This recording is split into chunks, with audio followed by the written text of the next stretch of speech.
What's going on, guys? Welcome back to something. It's been a while. We're going to be ranking all of the Pokemon games. It's a pretty hot topic, and so I really wanted to dip my hands into this conversation.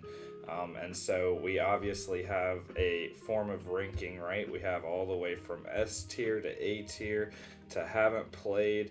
If I scroll down, you'll see we got all the way up to Legends Arceus. We do have Scarlet and Violet coming, which is exciting, and I look forward to that. But we're going to go ahead and get right into it. I do have some criteria of how I'm going to be ranking these games, right? So a lot of people will rank it based off of playability, and playability just destroys all of the original games. So blue, gold, silver, red, um, the Pikachu one, they're just gone because they're not really playable anymore. The Diamond and Pearl games, when they came out, they were heavily criticized, and so they're different, right? So, based off of what before to what now. So a lot of it's going to be what changed, what made it better, how are the regions, how are the Pokemon, and is this a game I enjoyed playing when I had it? Because I can't compare Emerald to Legends Arceus. It's just not the same thing. So we're gonna go ahead and start. We're gonna start from the beginning. These rankings are subject to change quite a bit because I am just putting them out there. I haven't done this yet, so what I do, I won't know until I get there. We're going to start out with Red and Blue, the original Pokemon games. Of course, there's a lot of glitches. There were a lot of problems. The system that they used was so small and so challenging that to put a full game up there was really remarkable. And so you see some of the original play art style and the drawings and some of the creative liberties. And this is the start of the franchise. One of my criteria is what came before it. Nothing came before it, which puts it at least a decent grade. Now, I didn't play Red and Blue. I don't have any sentimental value to it. I played Leaf Green and Fire Red.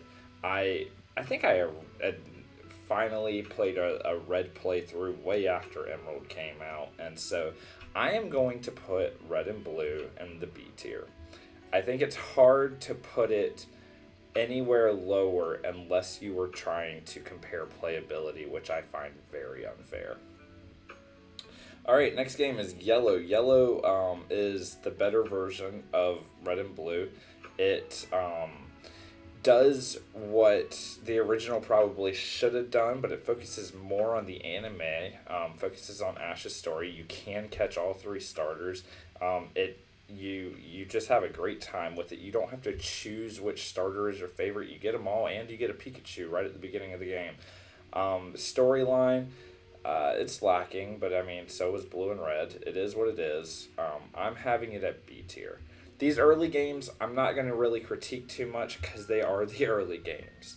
All right, we have Gold and Silver. I see Heart Gold. I see Crystal. Gold and silver, gold and silver. There they are. Okay. Gold and silver. There's a lot of issues with this game. One thing is that it has a horrid level scaling. I mean, it is just putrid to play this game.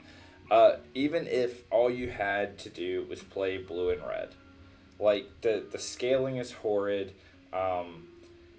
But it was meant to be the final game.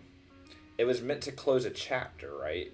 So they let you go back to the Kanto region after beating the Johto region, and so it was a remarkable process that was coming about. So Pokemon wise, I think it was better than Kanto's in a lot of ways. I think some of the Pokemon are more original. You do have spiders and you have boring crap like owls, but Lugia was just my favorite legendary for a long time. Ho-Oh was a top one too because you had the first episode of Pokemon where Ho-Oh flies over the region. So they really branded this series well. They introduced some of the Johto Pokemon in the Orange Islands, and then the Johto region, the starters. You had Chikorita, Cyndaquil, and Totodile. Chikorita became a favorite in the anime, as well as Totodile. Cyndaquil was actually the most lacking in the anime, but was most people's favorites in the Johto region game. Um, I think all in all, I will not critique it so much for the level scaling, although it was pretty bad. And to play the original games, it takes a lot of manpower. But that's with all these original games. To look at green screens and notice that that's grass, that's a really hard thing to accomplish. So I think I am going to put it also. I think it's really cool. I think I'm putting it ahead of Blue and Red. I do think that they accomplished what they should have. I don't think that it's a better game necessarily than Blue and Red, but I do think that it was them just throwing on the Kanto as a celebration. We finished our game, right? That's if you ask me tomorrow, I might change my list on it. If you ask me later today, I might change my list on it. That's where I got them right now. Um, right after Gold and Silver comes Crystal. I think Crystal is a better game than Yellow by far. Crystal has more storyline, has more to do with the legendary. It just flows better. It gives you more of a variety of the region. I think it's a better game. Okay, we have Ruby and Sapphire. Does Coliseum come before? I think Coliseum comes before. I've never played Coliseum, so I'm not going to rank that. Ruby and Sapphire. Ruby and Sapphire was one of my first games I ever played. Um, that being said, I do not think very highly of Ruby and Sapphire. I think its pacing is slow. I think the Pokemon that you can catch are pretty lacking. I think that gyms are stupid. I think some of the team battles are kind of annoying. That being said, I think it is the first game that had a good storyline. Not a great storyline, but a good storyline. I think that it did change a lot of what was expected. That being said, it has pretty big flaws that I'm not willing to put it past C tier for. Now, remember, I'm not trying to say that I'd rather play Blue and Red than Ruby and Sapphire. That's not true at all, because Ruby and Sapphire would be like B tier on replayability, and all those games before it would be like F tier, E tier, whatever. So just realize I'm not trying to say for its time period, yes, it changed quite a bit, but I think that what it changed became a hassle for a lot of people. A lot of people didn't like the water. I was fine with the water. A lot of people didn't like the region. Some of the Pokemon, I thought the Pokemon were great. The rival was the first rival that you really just became friends with, and it was just a basic rival. That being said, it gets a lot worse than that. So we'll hold criticism for after. Leaf Green and Fire Red, I think this is disputably for 17 years the best way to play Kanto. I think it is higher than Crystal. You get the Sevi Islands, which were just amazing.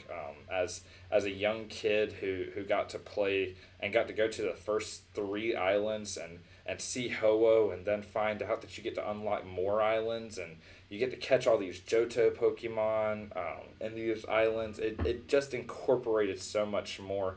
I didn't need to go to Johto. I think it did well with what it had.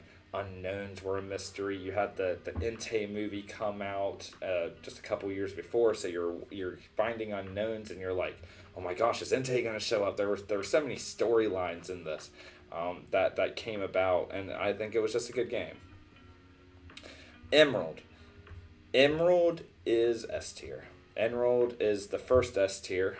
You get to catch both Kyogre and Groudon. Emerald is one of the first games where there are quite a few Easter eggs that we just didn't know about. You had, I think it was the Wavering Cave. We didn't know what that was, right? There were islands that you could go to that were mysterious.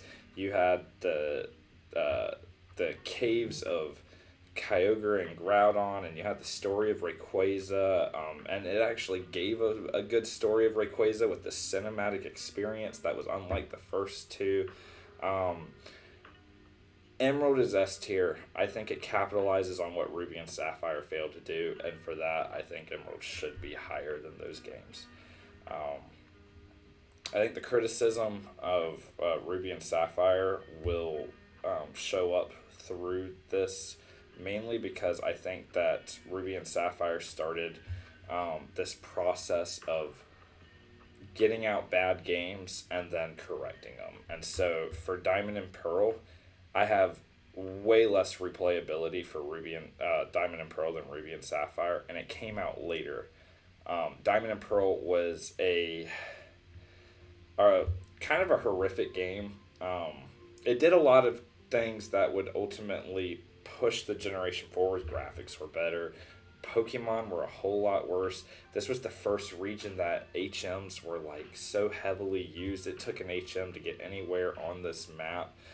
Climbing up mountains, defog, like we already had Flash and now we have defog. It was a mess.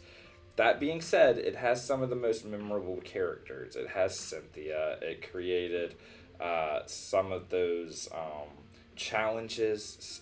Just thinking about the Elite Four, it was really one of the first few good Elite Fours. Obviously, when you first played Blue and Red, it was a shock. Oh my goodness, Blue is here, and you play Johto and see Lance and coming as the lead and all these things, but Diamond and Pearl just doesn't really hit. It's a slow game. It has really bad graphical errors, and for that, it's D tier. Platinum, on the other hand, I think is A tier. I think with the reverse dimension, whatever that was called, getting to see Giratina have a storyline as well as being intertwined with Dialga and Palkia, just the Shaman line mystery and the Arceus line mystery. I think that's all combined into why I think this is an A tier game. It fixed a lot of the bugs. It added some fire type Pokemon that Diamond and Pearl were just completely. If you didn't start with Chimchar, you screwed up in Diamond and Pearl, and that shouldn't be how a game should be. All right, right after Diamond and Pearl comes Heart Gold and Soul Silver. I think Heart Gold and Soul Silver is S tier. For the simple reason, I think Heart Gold and Soul Silver fix quite a bit of the mistakes that Silver and Gold made with just pacing. It didn't really change a lot of the level problems. That was still obviously there, but it just made the game look so much better. You had the little Pokemon Walker thing. It was very innovative. And the thing is, if you got Diamond and Pearl and you started trading your Pokemon that you got, like, you could get into some cool stuff. Just Heart Gold and Soul Silver's mention of Diamond and Pearl and connecting those two. If you had Arceus, if you had Arceus alone in Heart Gold and Soul Silver, it would rank Heart Gold and Soul Silver so high because of the backstory of finding the secret path that takes you to where you can get a Dialga and Palkia and a Giratina, as well as was it Kyogre, Groudon, and Rayquaza maybe? I don't remember exactly. So for that reason, just its creativity, it's S tier. Speaking of Emerald, as I'm talking about these legendary appearances, you had mysteries like Jirachi and Deoxys, and they were super cool. But you also had the Battle Tower, and so if I didn't make a really good case with Emerald, there's just a lot in Emerald that makes it S tier, and I just kind of skimmed over it because no one really cares about all the details. After we have Heart Gold and Silver, we have the era in which I called too much story. Now, Black and White was it was a game. I think it's either high C tier, low B tier. it was the first game in which they cut off all the older Pokemon, so you were stuck with the new creations. And as someone who didn't like Black and White's new creations, I didn't like Embor or Superior or Oshawott line. As someone who didn't like those Pokemon, who didn't like Stunfisk, who didn't like Excelgor and all those, I've grown to appreciate them now, but at the time I was just like, man, I would just like a Diglett. I would just like a Spinarak. Give me something that reminds me of the old Pokemon games. And it didn't really do that. So for that reason, I think Black and White really messed up. And so it's going to be C tier. Story wise, Black and White was quite a good story. With N and with Ghetsis and just the inside battles in which those two had to face. I think it's a good story. Just not one of my favorite games. Black and White 2 fixed some of the issues. Pacing got a little worse. That being said, and I like some of the story with Iris and some of the leaders fighting Ghetsis' team. It did add ways to get old Pokemon. For that reason, it is probably somewhere here. Yeah, I'd put it there. Okay, after Gen 5, we have Gen 6, which is X and Y.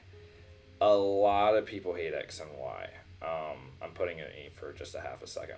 A lot of people hate X and Y, and they hate it because it's the first hand-holding game. It's the first of basic Pokemon that you just automatically win. I think this is where the XP share was first introduced, where it just shares to the whole party. And for that reason, it gets hated on.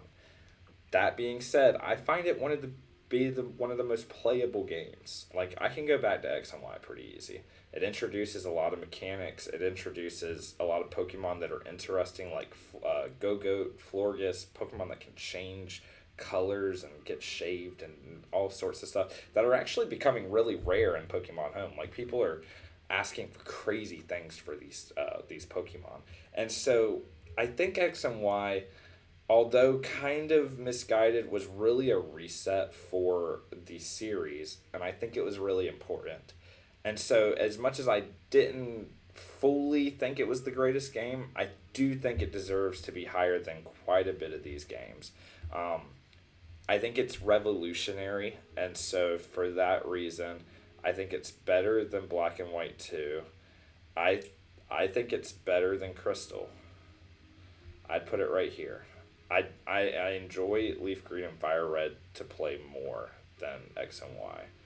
But if we're and I think it came at the right time where it was actually pretty decent. When X and Y came out, a lot of people had issues with it. I personally did not, but I will knock it for that. Then we have Sun and Moon. I really didn't like Sun and Moon. I really didn't like Sun and Moon. I thought that the Ultra Beasts were kind of lame, collecting legendaries in such a way, even though I know they're not called legendaries, they're aliens. It was just too much. Zygarde was just a weird Pokemon that was a waste. Solgaleo, and I forget the bat's name right this minute, with the Cosmog playing such a role in the story. And it was cutscenes you couldn't cut, man. Like, you couldn't skip any of it. It was so long and dry. Yes, it was a decent story. Yes, it got into some cool concepts like mental health and things like that with the mother. I have it worse than Diamond and Pearl. It's hard to go back to. I know I'm going to get a lot of hate for that. I'm going to get a lot of hate just for having Diamond and Pearl that low. Ultra Sun and Ultra Moon did not play. I have seen clips of it. I bought my Nintendo 3DS about 3 years after um, these games were, or like a year or two after these games were actually popular. So I only went and bought Sun and Moon, and then Ultra Sun and Ultra Moon came out right after, and I was like, I don't really want to buy it because I didn't like Sun and Moon. Come to find out, a couple years later, they have wormholes and all these cool things, and you could shiny hunt with it. I'm all for the shiny hunt capability. Um, that being said, the Pokemon of Sun and Moon continue. You have Decidueye and uh, the Fox, Delphox, and Chestnut. And I hate two of the three. And Decidueye is just because it's a dope archer. So, alright. After this came Pokemon. Oh, ooh, I missed Pokemon XD Gale of Darkness. I loved this game. Oh man, oh man. I'm gonna put it. I'm gonna put it behind Platinum. Now, if you ask me which I'd rather play Gale of Darkness than the Heart Gold Soul Silver game. That being said, I think it copies a lot of what Coliseum already created with Shadow Pokemon and stuff. Tells a cool story, gets kind of basic. You have to go by the funky dude all the time to further the game. Some of the story is kind of wacky. I was expecting some big conclusion, and then I just started catching all the legendary Pokemon, and I was like, "Oh my goodness, am I already at the end?" It doesn't really break those walls. That being said, amazing game. I can critique all these games. I try to keep my mind correct in this though. It is better than all the games before it because it came out earlier than quite a bit of these games before it, after it, whatever, the B, C, and D tier, and it revolutionized Pokemon, right? It made a Lugia that was Shadow, like what a cool concept, and it came out near the early movie with Lugia and the three birds, and it was a great game. It made you really feel like you had a Pokemon adventure. So for that reason, I think it's A. We can talk about the Pokemon that were in the game. I don't remember half of them. I remember you start with an Evolution, I think, and then a Spinda, which Spinda's pretty dope, I guess. Omega Ruby, I don't know, skipping one. Let's go Pikachu and Eevee. So this game is the first game on the Switch, right? And it does quite a bit of hand holding. I don't think there's any doubt about it. I think it is the definitive Kanto playthrough. I think it's the definitive grass Pokemon game. Like, so where they're still in the grass. Sword and Shield doesn't really do a whole lot better than Let's Go Pikachu and Eevee, where you can do catch combos. And they introduced the switch mechanics, which I wish you could have played it with your controller. That being said, I think it was very innovative in what it did.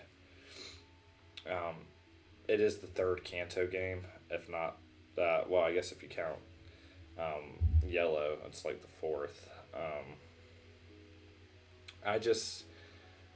If it was about playability, it would be pretty high.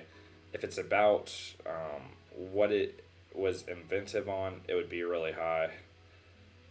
I don't love the game. It doesn't have a lot to go after you beat the Elite Four. It doesn't have basically any storyline outside of getting the 151 and catching Mewtwo. So,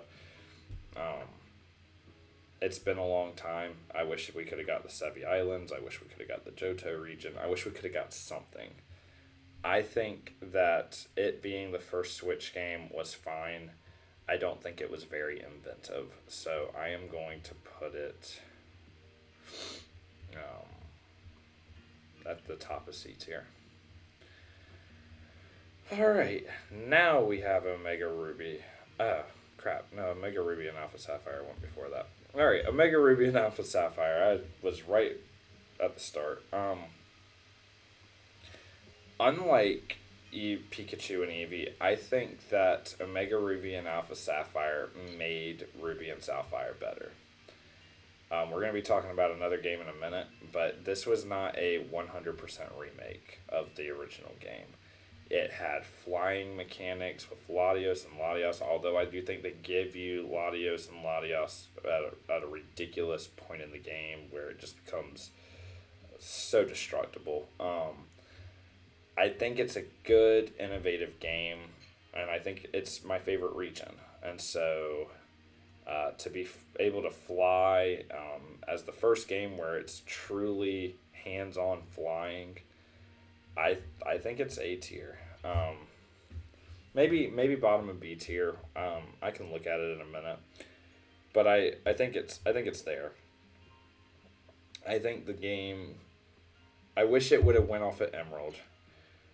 But a lot of people are going to complain that it doesn't have a too much of a post game. I fully disagree. I think the islands are super cool, the mysterious islands. I think catching legendaries, if you did it before the game, well, then you don't have much to go on after. But if you did it in order, kind of, I think this game is a really good game that's really fun. And so I have it at A tier.